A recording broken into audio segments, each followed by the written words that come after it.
on Friday night. Great Friday night news dump at about 8 o'clock Central Time. Dumped, okay, we have settled the House case here. And the real implications of this as it relates to the Big 12 are, is it going to make the rest of the league more competitive on a national landscape? And what about the big spenders, Texas Tech and BYU? Are they now screwed? They're losing their big advantage. Those are the biggest questions as it relates to the Big 12. So let's dive into this. If you are just looking for like a Cliff Notes here, I know a lot of people, your eyes kind of glaze over when you hear house settlement and lawsuits and all this. To be honest with you, my eyes do the same. I just literally kind of have to follow all of this. Here's what it does. One piece of this, no one really talks about this, but it is good for former student athletes. They're a part of a class action. I mean, this is a class action case, so they're going to get $2.8 billion in back pay. So $2.8 billion will be paid out to a bunch of former student athletes. Then we immediately go into schools are allowed to directly revenue share with student athletes. It will be a percentage of the annual revenue, which this year is $20.5 million. I believe it is 22%, I think is the percentage every year. So it'll increase as more revenue gets made, but this year it's $20.5 million. That's your revenue sharing cap. And you can think about that. If you want table stakes to be a major player in college football or college basketball, you need to come up with $20.5 million every single year to share with your student athletes. We also get a new enforcement entity that has been created here with this. It's called the College Sports Commission. And then Deloitte is going to be able to police booster-backed NIL payments that have to be fair market value. All of that included here in the House settlement. So these are all things that we have been talking about because everybody's known this has been coming. Like the best analogy I could think of for this was like, it's like if you're in a car crash and you kind of start to see things in slow motion, like you can tell, oh man, all right, well, I'm about to hit this car. Like I'm about to rear in this car. It's in slow motion. It feels like it takes forever because life just slows down for you. And we've been waiting, just like, all right, this is going to be a big thing. Let's just have it happen. Well, now it finally happened. Impact happened at 8 o'clock Central Time on Friday night. So now you've got to get out, clear the wreckage, see what this means, see what the consequences are from this, see what is going to result from this. Because there are key questions here. We don't really know how exactly this is going to go down.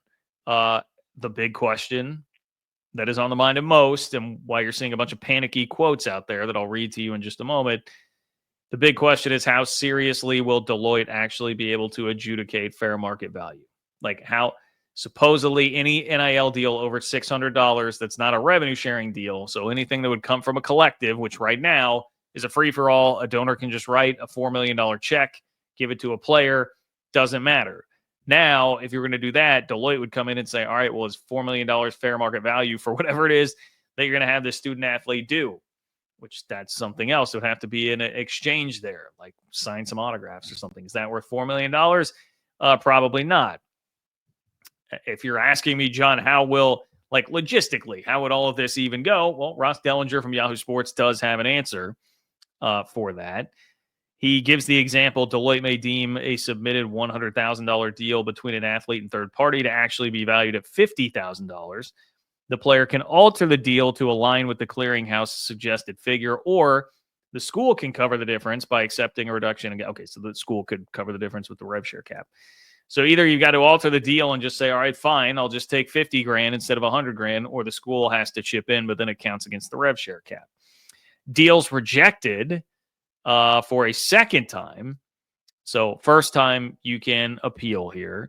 Second time they get referred to the CEO and enforcement staff. They're then processed through an appeal system via court overseen arbitration, and you'll get a ruling within 45 days. But if you appeal it for a second time and you lose, you still take the money, then you're ineligible. That's, in theory, how this will work. In practice, that's the question people have. In practice, how will this actually work? Because so many are saying, dude, like, come on. You're really going to tell this multimillionaire donor that he can't give that money? That you are going to get sued into oblivion.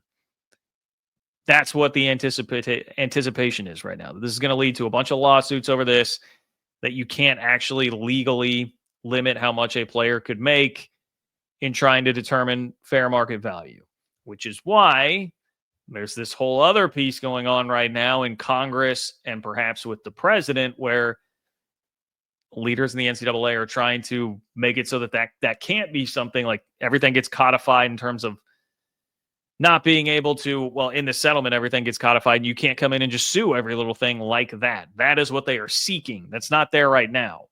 So we may just be headed for more lawsuits and more confusion and all of that. But in theory, that's how this would work. So in theory, if it does go like that, that can be a bad thing for Texas Tech and BYU, right? This could be a day that you look back on and say, man, well, this was a really bad day for the trajectory of Texas Tech football and BYU football and basketball, whatever it might be. Texas Tech basketball too. I should definitely include men's basketball in that, because men's basketball, out of this rev share number, if you're giving 90% to football, with which most are, then you're left with $2 to $4 million for men's basketball. I mean, right now, you're definitely $10+ million to be really competitive at a top 25 level in college hoops for your roster. So this gets tough. You can see how this gets tough. And the idea, if it is all really enforced, if there are legitimate teeth to Deloitte's ability to enforce all of this, that it does kind of make everybody even, right? I mean, it's more or less operating with a salary cap, unless you can get really creative with a bunch of your NIL deals. And, Lord knows, schools are going to look for every single way that they can do that. But that's also where this other third-party entity comes in. They can look at, hey, our team's trying to circumvent the cap. That's in this settlement, that's the type of thing they would look after. Disagreement on how much they would actually be able to bring the hammer down on schools. But for Texas Tech, right? Tech has a $40 million football roster this season. That was that a CBS article? They did the $40 million club, and Texas Tech was one of those schools in there. So their guy, Cody Campbell, has put up his money, and they have gone out and taken just about every player of significance, it felt like, in the transfer portal to beef up this roster. Well, they did that, and Campbell even said it at the time, like, hey, we wanted to make sure we pounced now because we weren't sure how that's going to go with the House settlement. Well, the House settlement's here, so now we get to find out. But if they really enforce all this, it becomes much tougher for Cody Campbell to just bankroll a monster roster like that. And then you've lost a competitive advantage, certainly relative to your Big 12 peers. Maybe not quite as much at the tip top of the sport. Although their number one transfer portal class would certainly indicate they can compete with anybody as far as that goes. I mean, same with BYU. They're in the game for AJ DeBonsta. They're putting together a really impressive overall men's basketball roster for this upcoming year. And we know that BYU, with the connections of the LDS Church, such a global, nationwide and worldwide fan base, you can have a lot of options in there. You can have a lot of people that can pump in a lot of money if they really want to.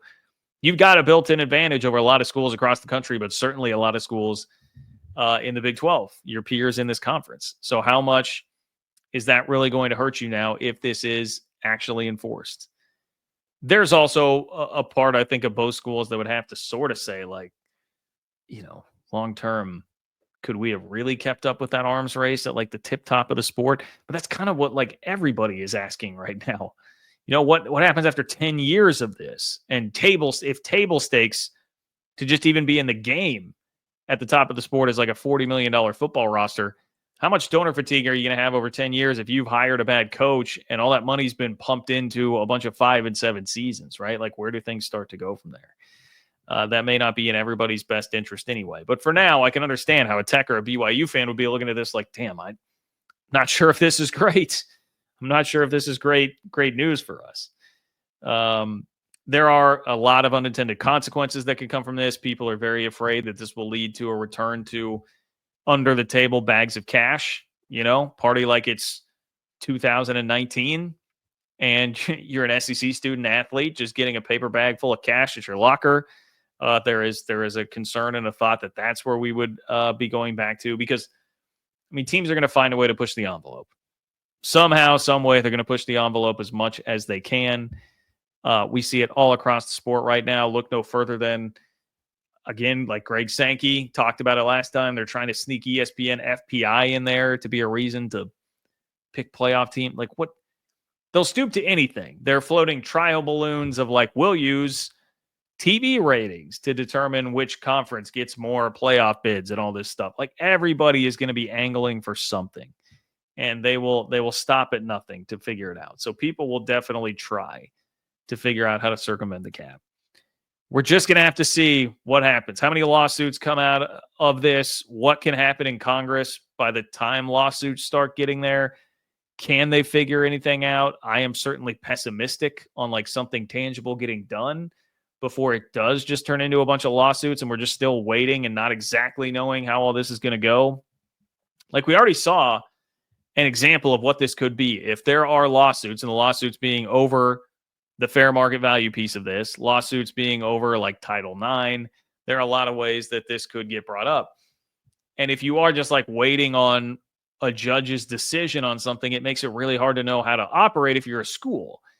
Like this happened with the roster limits. That is another part of the settlement. I failed to mention that earlier. But you have certain roster limits, scholarship limits. And for football, it was all of a sudden cut to 105. And teams were not going to be able to hold on to walk-ons the way that they had before. If your roster may have been like 130 with a bunch of walk-ons, now you got to get down to 105. And so that was what was originally proposed.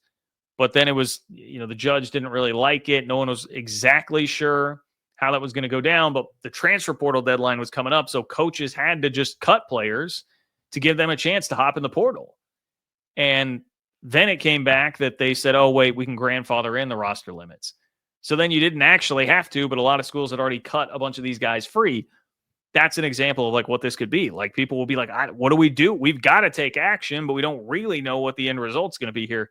This is how this could all turn into a mess very, very quickly. Very, very quickly.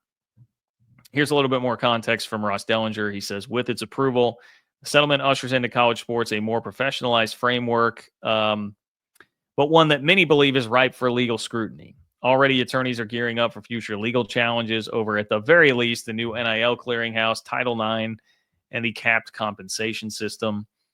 Now, he says much of this could be resolved with a collective bargaining and or employment model that college executives have so far avoided. And they definitely want to avoid this. Cody Campbell wants to avoid it.